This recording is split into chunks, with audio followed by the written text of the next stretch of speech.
दोस्तों एक बार फिर से ट्रंप के टैरिफ्स इंडिया फेस करने वाला है क्योंकि मिस्टर पीस प्रेसिडेंट ने एक सैंक्शंस पैकेज फॉर रसिया को हरी झंडी दे दी है जिसे मोस्ट प्रोबेबली नेक्स्ट वीक पास करवा लिया जाएगा फ्रॉम यूएस कांग्रेस। नाउ हमने इस घटना पे सेशन भी किया था कि वेनेजुएला में शांति बहाल करने के बाद ट्रंप ने लिटरली कई वर्ल्ड लीडर्स को मॉक किया है, उनकी मिमिक्री की है। सत्ता और पावर के नशे में चूर होकर ट्रंप को आज के समय नहीं पता कि किस देश के साथ संबंध सही रखने हैं। अमेरिकन के हित में क्या है, देश के हित में क्या है, लॉन्ग टर्म में आज के समय ट्रंप जो कर रहे हैं उसके क्या कॉन्सिक्वेंसेस होंगे। नेशंस इंटरेस्ट से ऊपर सेल्फ इंटरेस्ट रखे जा रहे हैं।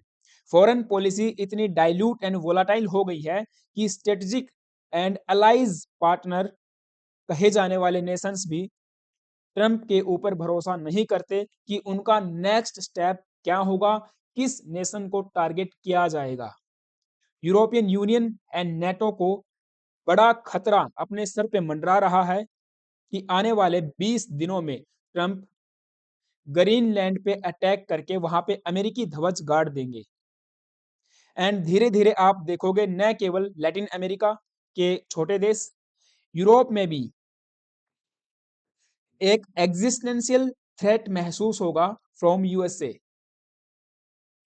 भले ही कई यूरोपियन लीडर्स कैमरा के सामने सोशल मीडिया पे ट्रंप की झूठी तारीफ कर रहे हो, but they know definitely about the upcoming challenges and problems due to this imperialistic action by Trump। न केवल नेटो बल्कि European Union as a group के अंदर फूट के आसार दिखाई दे रहे हैं क्योंकि there are many leaders who condemned Trump's action in Venezuela whether they are in opposition. जैसे स्पेन की बात कर सकते हैं, फ्रांस की बात कर सकते हैं, Australia, sorry not Australia, Austria and also Italy में भी जो अपोजिशन है उन्होंने भी कंडेम किया है। हालांकि आप देखोगे अपोजिशन के मेंबर्स कंडेम कर रहे हैं एंड कुछ देश ऐसे जैसे स्पेन, फ्रांस एंड ऑस्ट्रिया, उनके करंट सत्ता में बैठे लीडर्स कंडेम कर रहे हैं ट्रंप के इस एक्शन को। नाउ एशिया की बात करें तो एशिया में इंडिया यूएस का एक डिफेंस पार्टनर है, स्ट्रेटेजिक पार्टनर है। बावजूद उसके ट्रंप ने वो हर संभव प्रयास किया है कि भारत के साथ संबंधों को खराब किया जाए। पिछले एक साल से हम देख पा रहे हैं इंडिया यूएस टाइज काफी स्टेन्ड हैं। हम भारतीयों के दिल में अमेरिकन के प्रति एक नफरत का सेंटिमेंट सा ग्रो कर रहा है। But at the same time मुझे ये भी कहना होगा कि यहाँ पे कुछ कोर अमेरिकन ऐसे हैं जो पॉलिसी मेकिंग का भी हिस्सा है and they are also part of the US administration. They knows कि एशिया पैसिफिक में या कहें इंडो पैसिफिक में चाइना जैसे देश को काउंटर करने के लिए इंडिया बहुत ज्यादा जरूरी है। It is must and necessary to maintain the better relationship with India. But Trump का एग्रेसिव बिहेवियर वर्ल्ड ऑर्डर में कई चेंजेस लेके आने वाला है एंड ये समय आएगा क्योंकि वे एक सुपर पावर कंट्री के प्रेसिडेंट हैं। ऐसा नहीं है वो कोई अरे गहरे इंसान है, मतलब वे एक सुपर पावर कंट्री के प्रेसिडेंट हैं। तो उनकी बात को सुना जाता है, मीडिया में कोट किया जाता है, उनके किसी एक बयान से मार्केट में तनाव देखने को मिल सकता है एंड होता भी है, यही है। तो एक्शन से तो क्या होगा ये तो आप सब जानते हो। तो ऐसे में अभी वेनेजुएला में ये जो सो कोल्ड इन्होंने रेजिम चेंज किया है, this is not the regime change, this is the same regime same. Delsey Rodriguez उसी पार्टी की नेता हैं जहां जिस पार्टी से संबंध रखते हैं ये निकोलस मेडरो। एंड उनके मैं बयान अभी देख रहा था, उन्होंने कहा है कि अमेरिकन्स कितना भी प्रेशराइज करें, वे नेशन को फर्स्ट रखेंगी। आई थिंक मिलिट्री एक्शन का भी कुछ यहाँ पे चल रहा है, बट जो भी है वो एक अलग पैरेलली चल रहा है। यहाँ पे अगर हम बात करें भारत के पर्सपेक्टिव में, तो देखिए 500% टैरिफ्स भारत पे लगाए जा सकते हैं, और न केवल भारत पे, लिटरली आप देखिए मीडिया में 3 देशों के नाम गूंज रहे हैं, चाइना, इंडिया एंड ब्राज़ील। जी हाँ, ब्राज़ील जो अगेन एक ब्रिक्स मेंबर कंट्री है। इंडिया, चाइना एंड रसिया तो है ही, बट ब्राज़ील का भी नाम यहाँ पे स्पेसिफिकली मेंशन किया जा रहा है मीडिया आउटलेट्स के द्वारा। ये 3 कंट्री उन देशों की लिस्ट में हो सकती हैं, जिनको स्पेसिफिकली टारगेट किया जाएगा, कैटेगोरिकली टारगेट किया जाएगा। ट्रंप ने ग्रीन लाइट्स दे दी हैं रसिया सैंक्शंस बिल को। अभी बिल क्या है आपको बताऊं, आज से तकरीबन 1 साल पहले, या लगाई कि 8 से 9 महीने पहले, अप्रैल मंथ में लिंडसे ग्राम, जो भी इनका नाम है आप देख लेना प्रोनाउंसिएशन क्या हो सकता है, बट लिंडसे ग्राम सीनेटर हैं एंड यूएस में बजट कमेटी के चेयरपर्सन हैं। इन्होंने एंड एक डेमोक्रेट ने मिलके, जिनका नाम आई थिंक बिल मैंथन कुछ करके है, उन्होंने एक बिल यहाँ पे ड्राफ्ट तैयार किया, जिसका नाम रखा जाता है, टाइटल होता है sanctioning Russia act of 2025। And यहाँ पे ये मेंशन किया गया है इस ड्राफ्ट में कि जो देश रसिया से ट्रेड करेगा, ऑयल परचेज करेगा एंड ऐसे गुड्स एंड सर्विसेज को परचेज करेगा जो रशियन वार मशीनरी को फ्यूल करेंगी, उन पे 0 से लेकर 500% टैरिफ्स इंपोज किए जा सकते हैं। इंडिया पहले से ही 25+25 एडिशनल टैरिफ्स की मार झेल रहा है रशियन ऑयल परचेज करने के बाबत। एंड यहाँ पे ट्रंप ने साफ संकेत दिए थे कि पीएम मोदी जानते हैं, क्या जानते हैं, कि ट्रंप खुश नहीं है।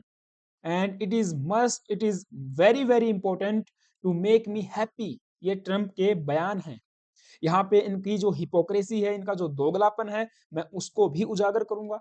बट यहाँ पे आप देखिए मीडिया में हर तरफ ये न्यूज देखने को मिल जाएगी कि ट्रंप के जो 500% टैरिफ्स हैं उनको हरी झंडी मिल गई है, क्योंकि रसिया सैंक्शंस बिल अब पास होने वाला है। एंड यहाँ पर भी एक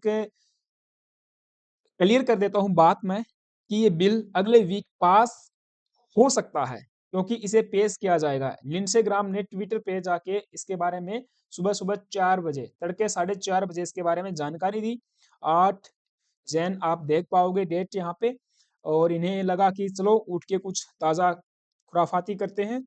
after a very productive meeting today with President Trump on a variety of issues, he greenlit the bipartisan Russia sanctions bill that I have been working on for months with Senator Blumenthal, ये नाम उनका Blumenthal and many others। तो इन दोनों ने मिलके अप्रैल 2025 में इस bill को प्रपोज किया था, इसका ड्राफ्ट तैयार किया था। लेकिन उस समय पे कुछ सीनेटर्स ये चाहते थे, इवन ट्रंप ये चाहते थे कि इसमें कुछ चेंजेस हों। लेकिन अभी जो ऑफिशियल्स इस मैटर से संबंधित हैं, उन्होंने कहा है कि लगता नहीं है कि कुछ चेंज यहाँ पे प्रपोज किए गए हैं, या किए भी गए हैं तो उसकी डिटेल्स सामने नहीं आई हैं। बट ये बिल फिर से सुर्खियां बन चुका है, क्योंकि एक बार फिर इसे पार्लियामेंट में पेश किया जाएगा एंड पास करवा के ये यदि एक्ट बन जाता है, तो फिर से स्पेसिफिकली देशों को ढूंढ ढूंढ के टारगेट किया जाएगा कि कौन सा देश रसिया से ऑयल परचेज कर रहा है, कौन सा देश रसिया से एनर्जी परचेज कर रहा है, कौन सा देश रसिया से मास स्केल पे गुड्स या अदर प्रोडक्ट्स की सर्विस इंपोर्ट एक्सपोर्ट कर रहा है, ट्रेड कर रहा है। बट इनकी हिपोक्रेसी भी यहाँ पे एक साथ उजागर होती है। खैर उस पे आएंगे, लेकिन ये कहते हैं this bill would give President Trump tremendous leverage against countries like, specifically mention करते हैं China, India and Brazil, to incentivize them to stop buying the cheap Russian oil that provides the financial financing for Putin's bloodbath against Ukraine। और Venezuela में जो आप बात करके आए हो, वो कौन सा है फिर? वो सैंपियन बात है क्या? कितने सिविलियंस, कितने निर्दोष लोग मारे गए होंगे, उस बात की जानकारी अभी तक मीडिया में नहीं आई है। किसी भी so called main stream media में अभी तक मरने वालों के नंबर्स जारी नहीं किए गए हैं। कितनी महिलाएं मरी, कितने बच्चे मरे, कितने बुजुर्ग मरे, कितने सैनिक मरे, कितने यूएस के मरे, जो इनोसेंट लाइव्स गई हैं उस पूरे अटैक्स में। जिस तरह की तस्वीरें सामने आ रही हैं, बिल्डिंग्स ध्वस्त हो चुकी हैं, वो ये जो लोग शेयर नहीं करने वाले हैं।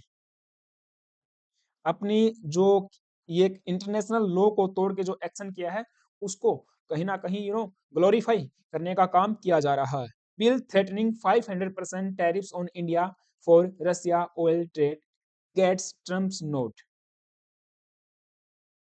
अब ये है हिपोक्रेसी, डबल स्टैंडर्ड, दोहरा मापदंड। क्या? यूएस ने and US international trade commission के ही अकॉर्डिंग 2024 में 1.1 बिलियन यूएस डॉलर के फर्टिलाइजर्स परचेज किए। पैलेडियम 878 मिलियन यूएस डॉलर के परचेज किए। Uranium 624 million US dollar. Aircraft engine parts 75 million US dollar. And कई ऐसे अदर सेक्टर भी हैं जैसे engineering, heavy engineering, small MSMEs, वहां पर भी यूएस परचेज कर रहा है, यानी कि रशियन इक्विपमेंट्स, रशियन प्रोडक्ट्स को अपने देश में ला रहा है। पूछने वाला हो कि क्या इतना पैसा रशियन वार मशीनरी को फ्यूल नहीं कर रहा? सेम स्टैंडर्ड देखने को मिलेगा, डबल स्टैंडर्ड वेस्टर्न कंट्रीज का, यूरोपियन यूनियन का। यूरोपियन यूनियन रशिया ट्रेड लगातार ग्रो कर रहा है डिस्पाइट हैवी सैंक्शंस, जो खुद यूरोपियन यूनियन के द्वारा ही लगाए गए हैं।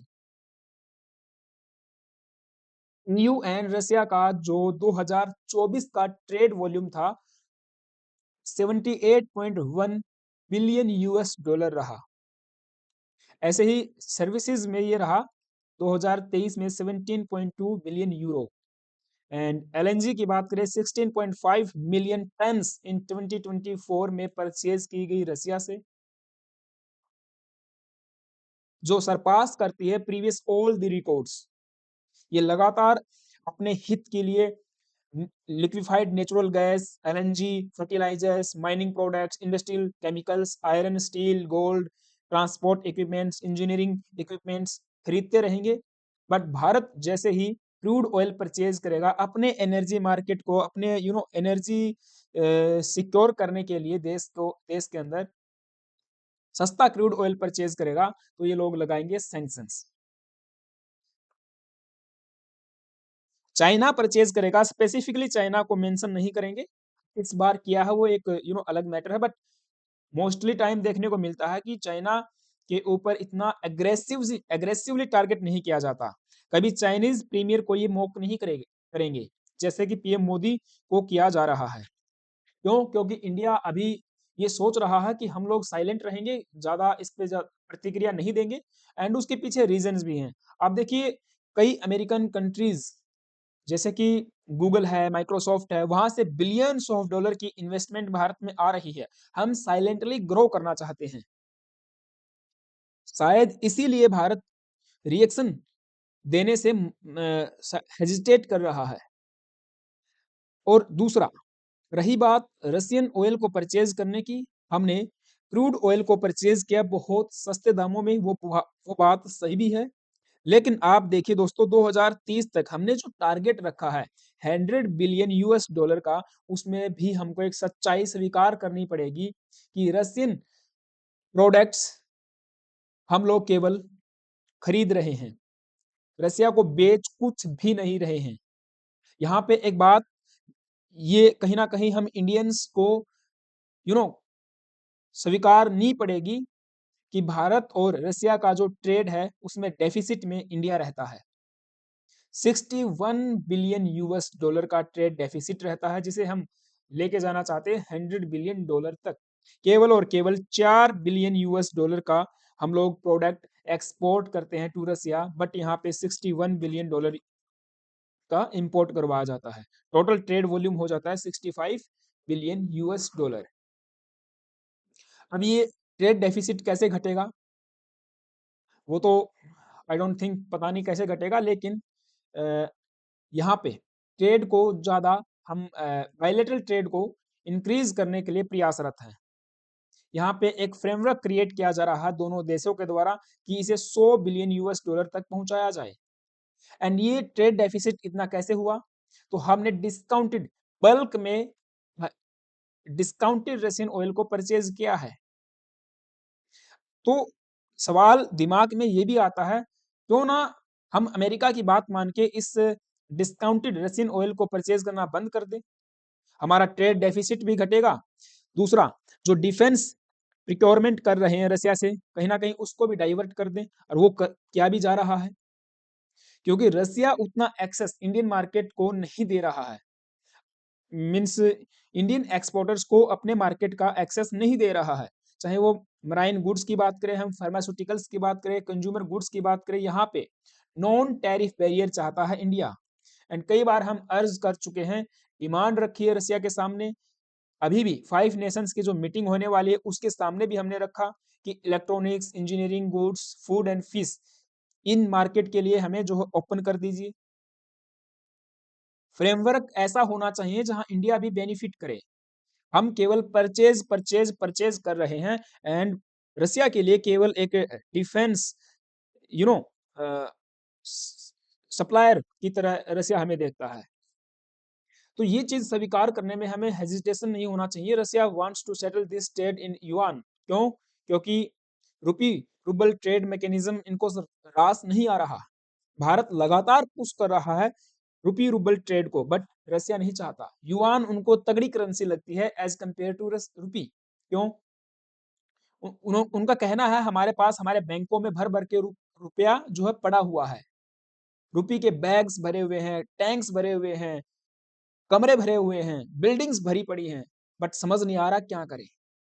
यानी कि rupee accumulation is the biggest problem for Russians. क्यों? भैया खरीद रहे हैं हम, रुपी जा रहा है, अगर रुपी रूबल मैकेनिज्म को मेटेरियलाइज किया जाता है, रुपी जा रहा है, वापस नहीं आ रहा। इसलिए रशियंस भी यहाँ पे परेशान है इंडिया से। लेकिन उनको लगता है चलो ठीक है, डिफेंस में अगर आप देखोगे तो काफी माल ये खरीद रहे हैं। सो कंक्लूजन में मैं ये कहना चाहूंगा, अब भारत फंस चुका है धर्म संकट में।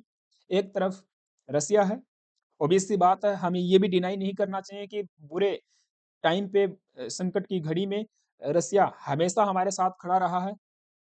हमारा जो नेबरहुड है वो इतना वोलाटाइल है, एंड आप देखोगे होस्टाइल कंट्रीज से हम घिरे पड़े हैं। 3 फ्रंट, 2 फ्रंट, 3.5 फ्रंट वार क्रिएट हो रहे हैं। ठीक है, इंटरनल प्रॉब्लम्स भी बहुत ज्यादा हो रही हैं, आतंकवाद एक बड़ा मेन इशू है। तो ऐसे में रसिया की हमें हेल्प चाहिए। एनर्जी सिक्योरिटी को इंश्योर करने के लिए क्रूड ऑयल चाहिए, वो भी डिस्काउंटेड, सस्ता और अच्छा वाला, ये भी हमको चाहिए। एंड एक ऐसे देश से रिलेशन हमको ठीक भी रखने हैं जो डेफिनेटली यूएस को टक्कर दे सकता है, बट आज के समय उसके हालात खराब हैं यूक्रेन की वजह से। एक तरफ ये बैठा हुआ है यूएस, यूएस का साथ इसीलिए चाहिए कि चाइना को काउंटर करना है, इंडो पैसिफिक में हेजिमोनी को मेंटेन रखना है, वरना चाइना यहाँ पे एक बिग ब्रदर की तरह सर पे चढ़ के बोलेगा। दूसरी तरफ पाकिस्तान जैसे रोग स्टेट, नल्ले देश के साथ में भी पंगे जो हो रहे हैं उनको सेटल करना है। तो यूएस से भी कहीं ना कहीं इनपुट चाहिए, intelligence input, intelligence sharing, and कई सारे एग्रीमेंट्स हमने जो कर रखे हैं वो भी लगातार चलने चाहिए। और केवल रशियन ऑयल की वजह से रसिया, ट्रम्प चिड़े बैठे हैं। तो काफी वीयर्ड सिचुएशन लग रही है। अब इसका सॉल्यूशन क्या हो सकता है आपके हिसाब से, मुझे कमेंट बॉक्स में जरूर बताना गाइस। ये मेरी तरफ से था। आई होप आपको सारी बातें समझ में आई होंगी कि चल क्या रहा है। जो भी अपडेट आती है अलग से सेशन जरूर लेके आऊंगा। Thank you, have a nice day. हाँ, चैनल पे नए आए हो, प्लीज प्लीज एक सब्सक्राइब करना, वीडियो अच्छी लगी तो लाइक करना। Thank you, have a nice day.